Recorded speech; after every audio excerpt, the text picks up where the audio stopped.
kuni eegamu qabaa walii kennine eegameeraan eegamee waan biraati jennoo wal fakkaataa qabanne irraa jechuudha.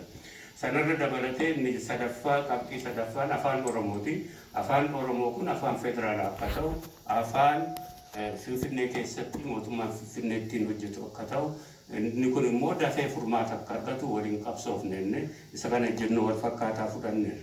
Dhimmoota adda addaa gariin biyyattii sana keessatti jajjaboo ta'anii ka paartiin siyaasaa kamuu irratti garaagarummaan godhachuu hin qabaanne qabaachuu hin qabaanne jedhamanii tatarrifamaa jiru. Fakkeenyaaf gaaffii dargaggoota waan hojii dhablummaa biyya sana keessa jiru miliyoonaan ka jiranii addatti immoo baay'inni isaanii Oromiyaa keessa jiranii kana fakkaataa irratti wal ta'aniirra. Kuni firoontii tokko jechuudha.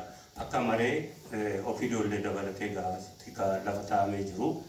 Ka lammataa ka as dhiyoo kana bilcheeffataa jirruutii fi bifa seerawaa ta'een galmaa'uu fi iyyata galfatee jiru ka gamtaa Democracy Federalism yookaan Coalition of Democratic Federalism ka jedhu dhaabota sadii gidduutti ka mallattaa'e adda bilisummaa Oromooti. OFCdha. Paartii biyyoolessaa Oromiyaa yookaan immoo Oromoo National Party ka jedhu Jeneraal Gamal Kachuun hoogganamu. Warri kun sadan iyyata galfataniiru akka koaalishinitti akka fudhatamanii boordii filannoo keessatti Oromiyaa keessatti akka tuutaatti yookaan akka bilookii tokkotti ka dorgoman fedhii kana akka qaban ka jedhu isa kana galfanneerra. Inni kun leegaal boodii argatee yoo eeyyamame yoo leegaal obstacle yookaan gufuun seeraa hin jiraatiin isa kana jechuudha. Irra siirees ka ta'edha inni kun jira. Isaan kunis of keessatti qabxiileen sila dubbadhe ka Finfinnee ilaalu ka afaan Oromoo ilaalu kan mooyyuu daangaa Oromiyaa ilaaluu fi akkasumas ka eenyummaa fi sabummaa Oromoo ilaaluu irratti kabachiisuu irratti ka irratti wal ta'anidha. Paartiileen of keessatti dhimmoota adda addaa poolisii adda addaa ka dinagdee ka lafa ka maalii irratti waan wal fakkaataa qabaatu isaanii gara fuulduraatti ka walii ibsan ta'ullee isaan kana irratti garaagarummaan akka hin jirre ka'e.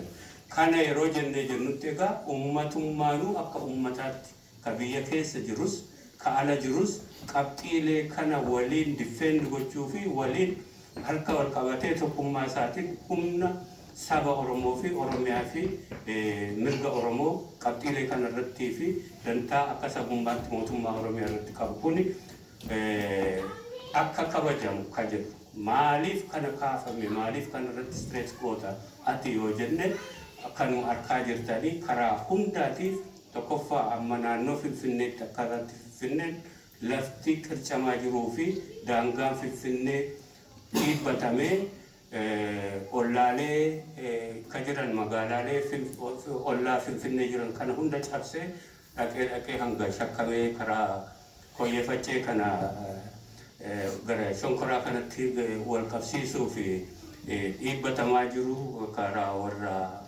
mootummaa Amaaraa. Inni kun waan addeessaa hedduu ka Direedawaatti jira, ka karaa Wallootti jira, ka karaa Karrayyuutti jira. Isaan kana jechuudha. Isaan kana walaa taanu malee dirqamni irra guddaan mootummaa Oromiyaa ta'ee otoo jiru isa kana irratti laafinnii fi yookaan kapaasitii dhabuun irraati haa ta'u hanga yoonaaf furmaata hin qabanii. Furmaata dhabuun kun garuu akka kanaatti itti fufuun qabu. Ka Oromoon hundi irratti mari'atee harka wal qabatee deemuu qabudha. Waan sabummaa Oromoo fi waan Oromiyaa ilaalu kana ta'a jechuudha. Kana keessatti Oromoon alaa fi keessaanuu mari'atee ammatti mari'annee asitti fixachuu qofa otoo hin taane bakka hunda madda marii ta'anii marii qofa otoo hin taane ejjennoo wal fakkaataan Oromoo fi sabboonummaa Oromoo fi akkasumas immoo dantaa Oromoo waliin tiksuu ka jedhu ka hundaa ta'uu qaba ka jedhudha jechuudha. Karammataa waan mirga ilma namaa ilaaludha jechuudha. Kan eenyuyyuu irratti wal dhabuu hin qabne waan mirga ilma namaa ilaalu Itoophiyaa keessatti ammallee taanaan haala gaddisiisaadhaan itti fufaa jira bakka hedduutti. Naannoo Amaaraa dabalatee, naannoo Afaar dabalatee, naannoo Oromiyaa immoo bal'inaan keessatti Oromiyaa keessatti waan hiittaan mirga ilma namaa bal'inaan akkasitti itti fufuun mee maaltu dhufuuf ta'a akkam ta'uuf deemaa gaaffii namni hundi wal gaafatuuf deemudha. humna kamimmoo akka kana gochaa jiru waraanniif waraanni wal lolu sirna waraanni walitti dura dhaabbatee wal lolu ka jiraatu inni waan dhiittaa mirga namaa jedhamee himamu miti.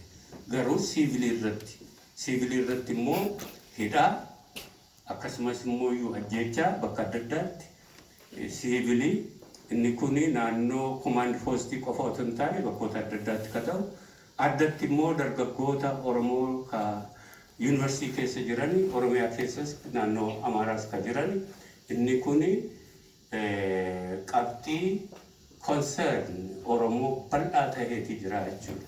Inni kunis alaa fi keessaan irratti mari'atamee ejjennoo wal fakkaataa qabatamee humna guutuudhaan akkamitti irraanna yoo bakkisaa fi humni kana godhu beekamuu qaba.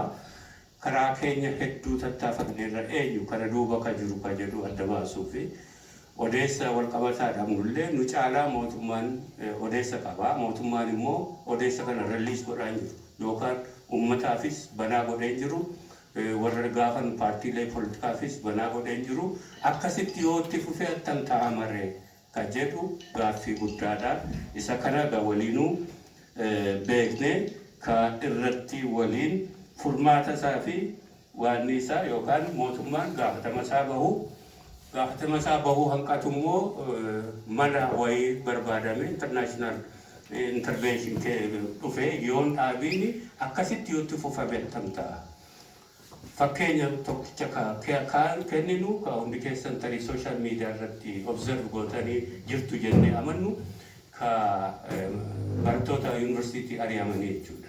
Barattoota yuunivarsiitiidhaa ari'amanii Jimmaa haa ta'u yookaan immoo Haramayaa irraa haa ta'u yookaan Madda Walaabuu irraa haa ta'u hundi isaanii xalaa wal fakkaataatu kennamaafi. Xalaan kun maqaa barataa sanaa fi ID kaardii isaa fi as keessatti nageenya yuunivarsiitii booressaa waan jirtuu fi naannoo kanatti hin barbaadamtu kanaaf ari'atamteetta ka jedhu chaappaa yuunivarsiitii sanaa qaba. Maqaa nama kana mallatteessee hin qabu, mallattoo hin qabu. Adrees nama gaafatamuu qabu akkasumatti ari'atamaa jechuudha. Yuunivarsiitiin irratti gaafatameera Haramayaa Yuunivarsiitii Administration ofii keenya nuti kana quban qabnu jedhanii Madda Walaabuu gaafachuu tattaafatameera. Egaa yeroo gaafatamu akka qaama seeraa miti ka gaafatu warra baruu barbaadu intirestii warra qabantu gaafatanii miseensota keenya gaafachiisne karaa waldaa Maccaaftuu lamaa gaafataniiru. Isaanitti administreeshiniin kun nuti quban qabnudha ka jedhu. So qaama kami kana gochaa jiru kuni mirga ilma namaa, jireenya ilma namaa, egeree ilma namaa, egeree maatii isaanii maatii tokkicha miti maatii bal'aa ka tuqaa deemudha. Kana keessatti haala naannoo Amaaraatti ta'u keessatti 35,000 barnoota isaanii sodaa nageenyaaf jedhanii dhiisanii ba'aniiru. Gara nama dhibba lamaa ka ta'anii ka ari'atamanidha suspended or expelled ka ta'anidha jechuudha. Gara nama 20 ka ajjeefamanidha.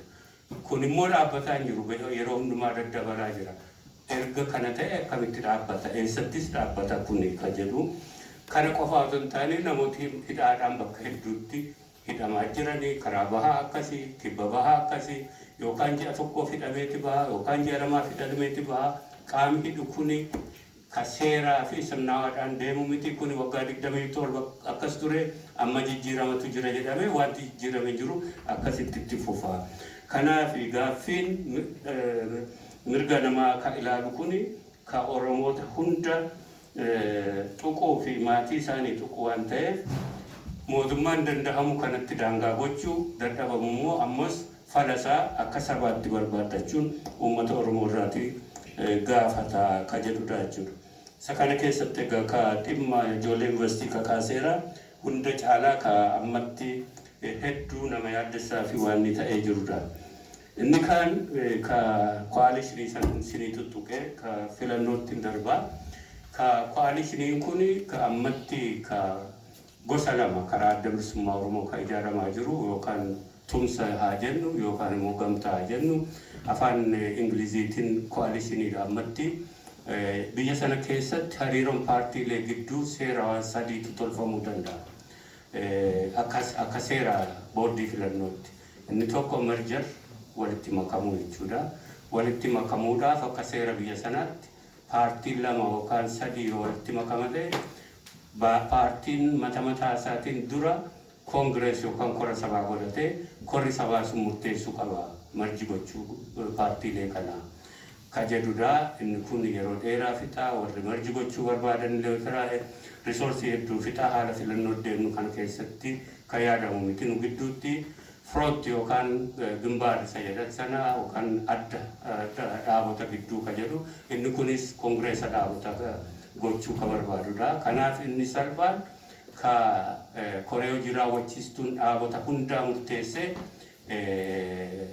murtii kanarra dhaabbatanii dhaaboti walitti dhufuu danda'an ka koalishin yookaan gamtaa yookaan tumsa ka jennu kanaadha jechuudha. Isa kana uumnee jirra. Akeeki tumsichaa tokko sadarkaa caffee Oromiyaa keessatti gara filmaataatti yeroo deemnu bakka filmaataatti wal dorgomuu fi sanarraa ka'ee immoo walitti bu'iinsi jiraatee Afrikaa keessatti yeroo filmaataa vaalensiin beekamaadha. Kun akka jiraanne to'achuudhaaf. Kalammataa wal gidduu keenyallee eessattii fi naannoo kamittidha walii dhiisuu dandeenya. Eessatti immoo walirratti dorgomuu dandeenya. Ka jedhu kana qindeeffatuuf.